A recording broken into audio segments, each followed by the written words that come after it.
From the Horn Auto Center Studios, Chris Bennett and the Morning Brew. Good morning, it's the Morning Brew with Chris. Who's this? Hey, good morning, my friend. Heck yes, Virgil the Cowboy from Eager, Arizona. It is Employee Appreciation today, Virgil. Do you appreciate the cowboys and cowgirls that work for you there on the ranch? They are at home with their family. What a great way to show appreciation, giving them the day off to rest and relax. Do you remember what was the worst job you've ever had, Virgil, or have you always been a cowboy? Working in the kitchen. Oh, working in a kitchen? What type? Like, were you the cook? Were you cleaning dishes, or? The dishwasher at 13 years old. Where? When I was 13 years old, I was a dishwasher. Oh, dang. Your first job was dishwasher. My first job was at 13, too. I was my dad's friend owned a landscaping company, and I worked for him for like 2 weeks in the summer, and then I ended up in the hospital from heat exhaustion. So I don't want to do that. I much prefer being a radio DJ. You much prefer being a cowboy? Every day, my friend. Excellent. Well, sweet. What can I do you for today? I want to send them a song they're listening to you. I know that. So. Oh, even on their day off, the cowboys and cowgirls are listening to the Morning Brew? Yeah. Heck yeah, it's the only place to listen to great country music. What song do you want to play for the cowboys and cowgirls today on this Employee Appreciation Day?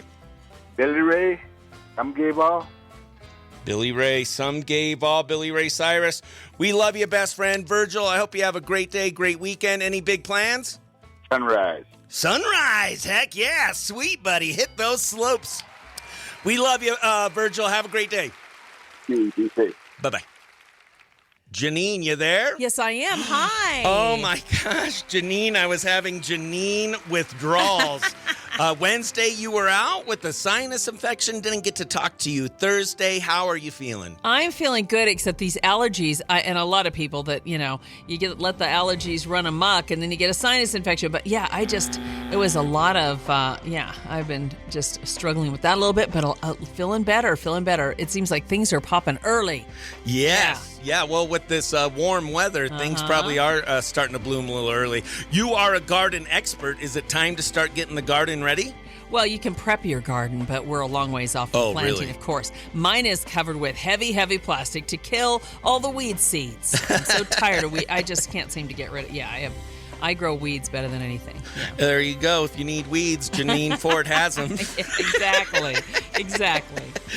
Jineane, did you know today is Oreo Cookie Day? Yes, I saw that. Are you a fan of Oreos? No, I don't like them. Isn't really? that just? I know Clint just teases. He's like, "What the heck? I've never cared for Oreo cookies." Yeah. Really? They're my favorite. Well, I'll give you some interesting fun facts on Oreos on this Fun Fact Friday, and there's probably a reason that you don't like them. Did you know the original filling used to make Oreos was made with pork fat? No. Yeah. Really? Yeah. All the lard. Oh, and yes. Yeah. It had lard. Oh, man, it was so good. And you're probably one of the few people that don't like Oreos because Oreos is the #1 best-selling cookie around the world. I know. And I just don't care for it. Yeah. What do you think the most common way people eat their Oreos? Dipping them in milk. Well, first they twist it. Yeah. Then they lick. And then they dunk. That's not what I do. I keep them together, I dunk them, and I eat it all together. You just wolf them down. Yeah. And then how heavy do you think the largest Oreo ever made weighed? I'll give you multiple choice. Okay. All right. 50 pounds, 160 pounds, 10 pounds, or 5 pounds? Let's go to 160. Dude, she's on fire. Her head might be stuffed up, her sinuses might be stuffed up, but she's still sharp as ever. Yeah, 160 pounds. Jineane's not going to eat it, but I might take a bite. I love Oreos. All right, Jineane, I am excited for some nerd news on this Nerd News Friday. What you got for us? I know, I love all the nerd news. Thanks. Okay, now they have in the nerd news today They have. I pulled on the wrong file here. One second. Give me a sec. It has to do with big mammary glands. I don't think we can call them the BOOBS word. For me, I call mine moobs. Moobs. So, yeah. Okay. Well, in the science about the moobs, they're wondering. They did a study and they figured out why human fun bags. They're calling them fun bags. Human fun bags are so much bigger than they are in the rest of the animal kingdom. It's because we may have evolved to have bigger ones to keep babies warm, because human babies, they have a hard time keeping their body warmth regulated. And when women are breastfeeding, the fun bags, as they're calling them, they resist cooling at twice the rate of non-breastfeeding women. They stay just really, really warm, of course, an extra large, and it appears to, it keeps the baby warm. And it regulates the baby's body heat. So there you go. Unlike newborn puppies or, human babies don't have the luxury of fur for warmth. And so that's why they think that happened. See, to keep the babies warmer. Nice. Well, my tongue is bleeding because I bit my tongue throughout that whole segment. I had so many clever jokes to make, but I'm like, nope, not appropriate for radio. It was all about the fun bags. There you go. Yeah, exactly. Yeah. And then in also nerd news, Thin Mints. You know how they taste so much better frozen? Yeah. Yeah, they found out that's because the menthol in the mint, it makes it stand out. Ooh. And it accentuates the menthol. So there you go. So and they got SpaceX news. They got all kinds of cool stuff. Fun bags and accentuate, some great words. There you go. In your nerd news Friday. Awesome. Jineane, thanks so much. We love you, best friend. You too, Chris. Have a good one. Bye-bye. Bye-bye. Chris Bennett's Country Climb, Star of the Week. And today's Country Climb Star of the Week is an artist representing the heart of the Midwest, originally from Nebraska and a graduate of the University of Nebraska. Noah James has been building his country music career the grassroots way through authentic songwriting and connecting with fans one song at a time. His music has been gaining attention from tastemakers like Austin Burke and the Playlisted Podcast, who actually sent him our way, and he's quickly becoming an artist to watch in the independent country world. And he's getting married Saturday. Let's give it up for today's Country Climb Star of the Week, Noah James. Let's go. Heck yeah, Noah. Well, before we get into your country climb, I like to start with some fun icebreaker questions. Are you ready? All right, hit me with it. You're getting married tomorrow. How did you ask your soon-to-be wife to marry you? This is a good one. Okay, so after we had moved back from Tennessee, I decided I wanted to go record a song in Nashville, of course, with my band. And I had it planned where, I already had the ring. I was like, why not propose where we met? So, and she also happens to be from Nebraska, keep that in mind. But we met in Tennessee, and when we went back for that weekend, I was in the studio all day. She was not happy. She was like, I'm hungry. I want to go eat. And I was like, okay, give me like 10, 15 minutes. We're almost done. We're wrapping this up. So I was like, are you ready to go? And she's like, no. I'm like, oh my God. I have a photographer set up. I did all this planning for nothing. And then she's like, I walk in the Airbnb we're staying at, and she's like, I'm just kidding. I'm ready. I'm like, okay, let's go. And she was not happy. She was in a terrible mood. But we're walking down, I don't know if you've ever been to Nashville. There's a place called Printer's Alley. It's an alley. It's real pretty. They got the lights hanging, live music, the whole shebang. And we're walking, and I kind of pulled her aside because I said we had reservations. And I said, we don't actually have any reservations. And she's like, what do you mean? She was, I could see it. She was like, oh, what the hell is she doing? And at that point, I just kind of got down on one knee, whipped out the ring, and lights started flashing, cameras going off, and I asked her to marry me right in Printer's Alley, and people down the alley were cheering. It was fun. It was awesome. So I got to ask her to marry me in, the same city we met in. That's awesome. And so the wedding's tomorrow. Are you doing a DJ or a band? You are a musician. I'm doing a DJ. I know how the bands go. They're expensive. So I figured we'd do a DJ and just cut our losses there. Just have some fun with it. All right. And do you know, are you going to do your first dance to one of your own songs? No, absolutely not. Some of them are a little too provocative to have a first dance to. And now to some rapid fire music questions. What was the first artist or song that got you hooked and thinking, this is what I want to do with my life? Ooh, shoot. That's a really good question, actually. I don't know, because I started back in 2020 through COVID. The way I kind of, it wasn't really a song, but the way I kind of got into this is we would frequently watch The Dirt my freshman year of college, and then we'd get drunk and play music and sing, do all that stuff in our dorm room. And by the end of the year of our freshman year, my roommate said, if you don't do anything with music, we're not gonna be really happy with you because you have something. You have kind of a good voice. And from there, I kind of sat on that for about a year, and then COVID shut everything down. So I used my reimbursement money from the university and bought recording equipment. I still use. And from there, it just I started recording. I started figuring it out. Released a song that, looking back, I hate it. It sucks. But that's part of growing and becoming an artist and figuring out who you want to be. So I continued to do it, and I fell in love. I liked the Morgan Wallen, the Luke Combs. John Party was big back in 2018. Aldine. But then, I get into more music, and I'm starting to learn, the Red Hot Chili Peppers are great, or Eagles. And then you got all these Leonard Skinner hits that people know, but they don't really know, but they can sing it. Right.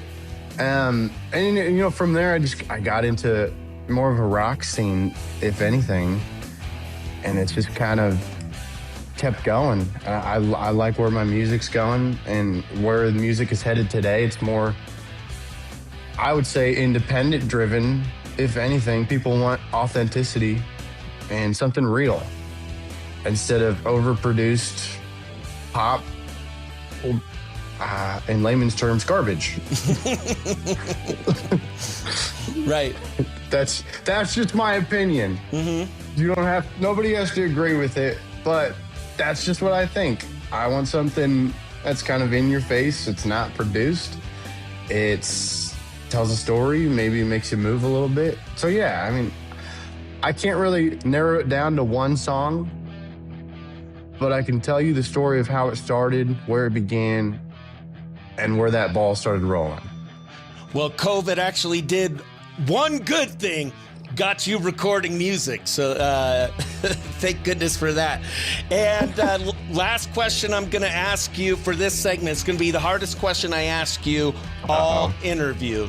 If you had one country song to request for the rest of your life, like at weddings, events, radio, you name it, what country song are you requesting and why? Does it have to be country? Well, we are a country station, and I'm going to play the song. Like, if I have it, I'll play it. But give me a non-country song, and then give me a country song. And if I have the country song, we'll play it. Deal. I was going to say, non-country, a little Yellow Ledbetter, Pearl Jam. Oh, yeah. That's just it. I don't know. You can't understand what he's saying, but it's great. A country song, trying to. Anything but mine, Kenny Chesney. Now, I want to get more into your country climb. Tell us a little bit more about your journey and some pinch me moments in your career along the way. All right, I can do that. So after college, I decided I wanted to go really pursue this after playing around the bars for a year and having a band. So I kind of up and moved my life to Nashville in August of 22 after I graduated. And I had no friends. There's no family. I didn't have a band anymore. And I was all alone. It was a tough couple months. That is when I met my now fiance, soon to be wife. We were kind of inseparable at that point, but it was a tough road to, get on Broadway. And eventually I did. And I loved it at first, and then I got tired of it. So we decided to move back to Nebraska, where we're from. And I was honestly going to quit music after moving back. And this was August of 2024. And then I played a gig down in Fort Myers, Florida. And we got back, and I told her, I said, I think I'm done. And she said, no, you're not done. How about you audition for The Voice and see what happens? If you don't make it, you can make a decision then. I said, deal. So I did that. I ended up making it all the way to LA. And then they cut me a week before blind auditions. I turned Collide into a rock song with the same kind of structure of the music. I don't think they liked that. So I got cut and sent home. And then from there was when I was like, I might be able to do this. Like, I made it this far. Why just quit? Why stop right there? And that's when I started just posting TikToks. I'd written a really cool song out in LA with a guy named Max Cooper, who goes by Mr. Piano Man on TikTok. I believe he has like 800,000 followers. Check him out, please. He's great. He helped me write this song. It's called Playing with Fire. And I started pushing that, and people liked it. It was different. Kind of bluesy, rock, country. And from there, I had all these songs that I'd written over the years with no real structure or music to them. And that's when I recorded Heart to Stay. It kind of fell at my feet. I don't know how to play the piano, but I know a little bit. And I put some keys together and put some lyrics over it because it fit. And then from there, the song was born. I put that out there. It got like 300,000 views. I was like, oh, I need to drop this. Then I was like, maybe I should produce it. And people are like, no, don't touch it. We want it just the way it is. And that's what I did. I delivered it just like that. And ever since then, I've just been writing and recording everything on my own at home. And I've made awesome connections along the way. I've been flown out to meet with Warner. I've met with Big Machine.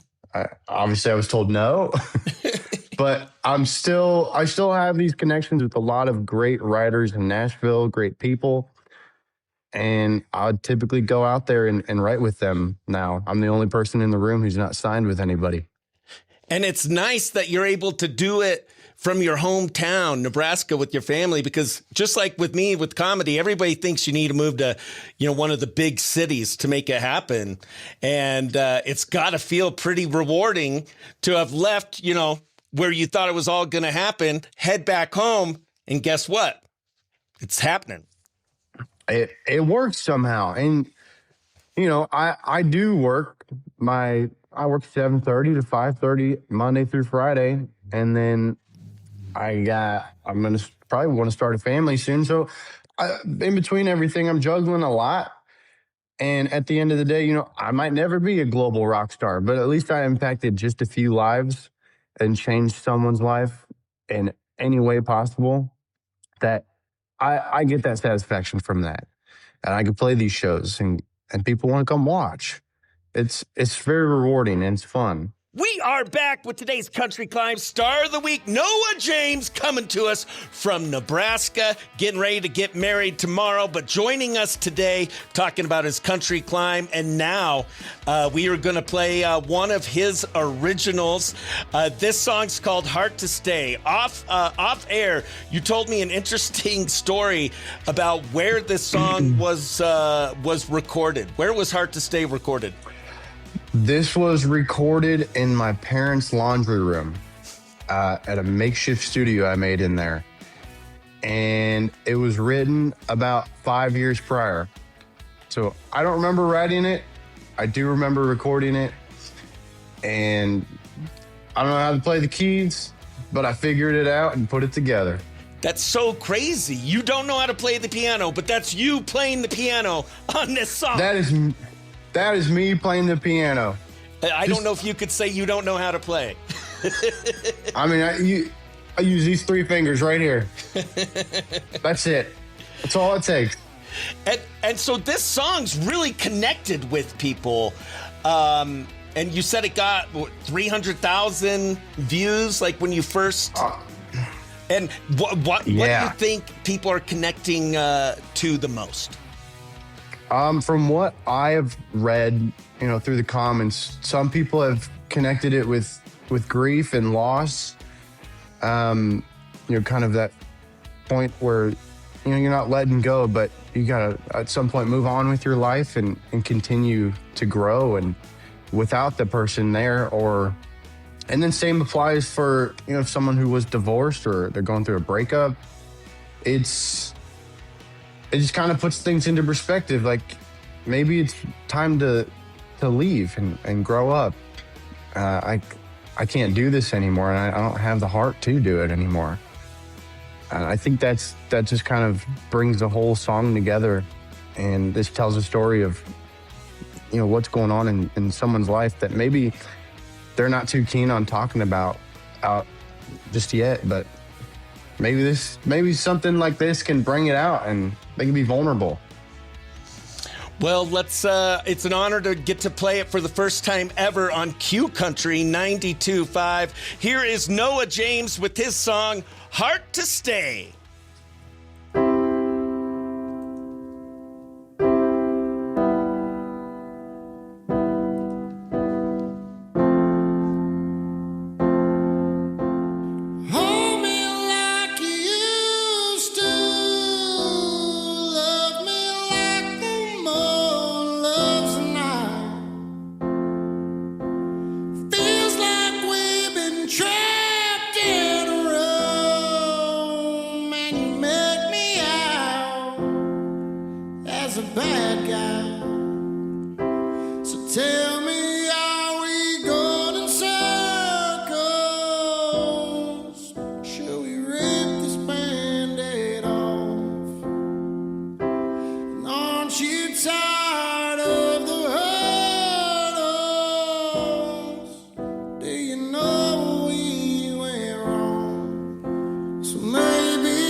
Did you only say what I wanted to hear, so you didn't have to sleep alone? 'Cause every time I looked in the mirror, it's like I never seen that man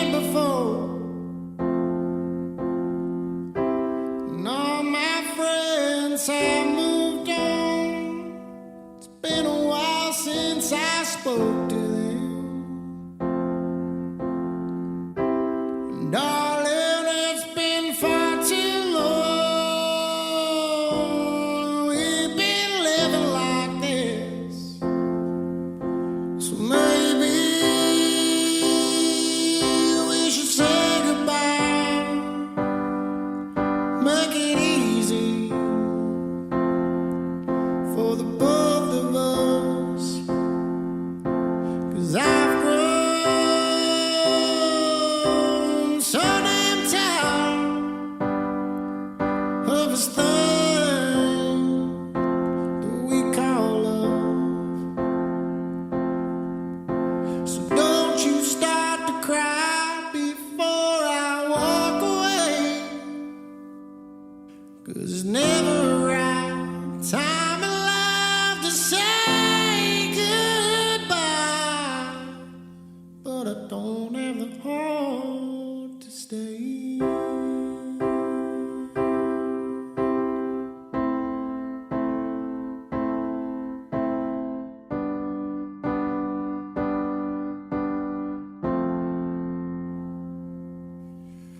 So maybe we should say goodbye. Make it easy for the both of us. 'Cause I've grown so damn tired of this thing we call love.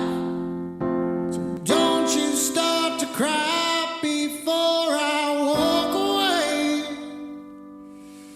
'Cause it's never a right time in life to say goodbye. But I don't have the heart to stay. That is today's Country Climb Star of the Week, Noah James with his song, Heart to Stay. Such a beautiful song, Noah, and thanks for letting us play it on the air today. For people just learning of Noah James, what other songs of yours would you recommend, like 2 songs, for people to listen to get the full Noah James experience?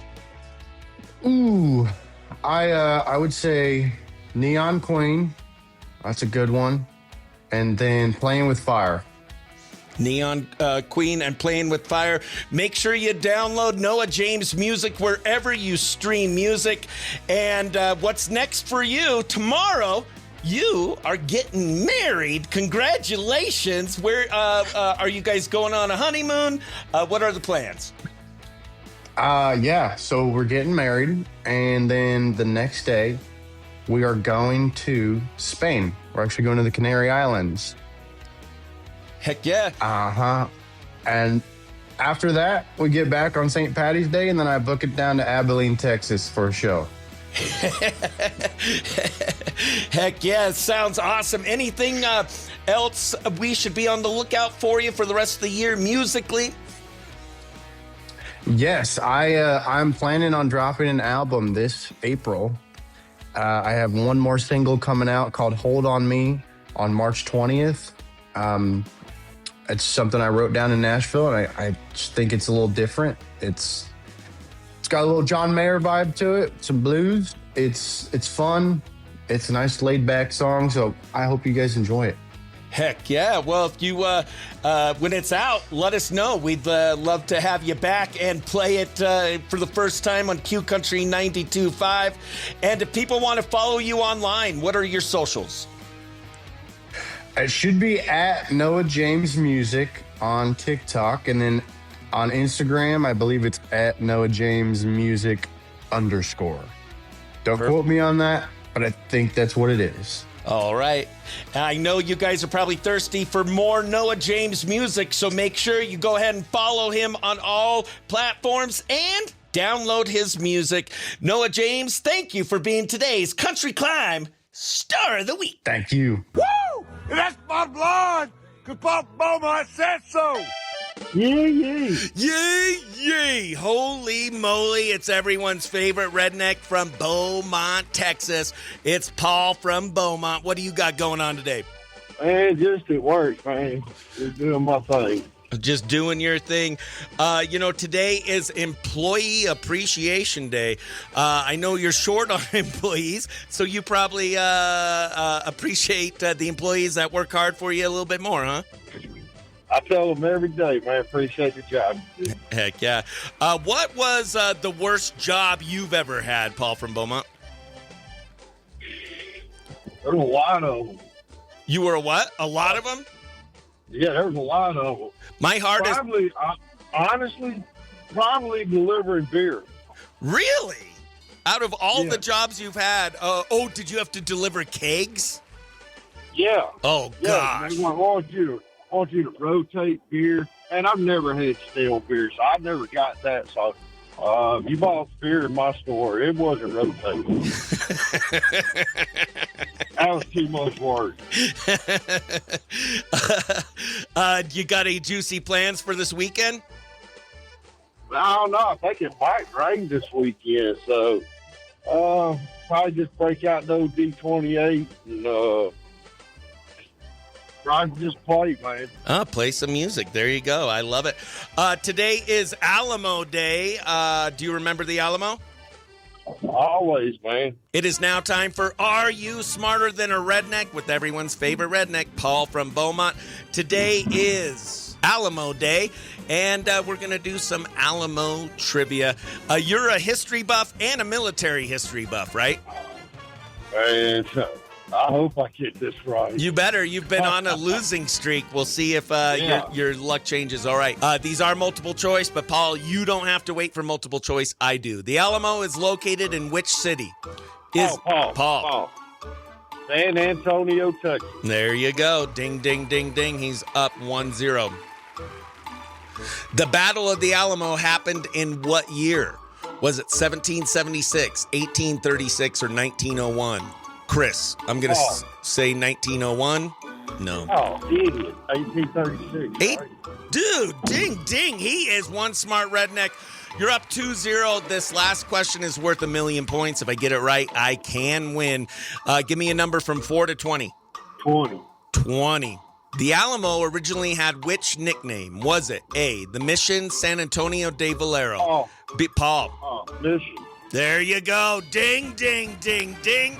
Paul from Beaumont remembers the Alamo.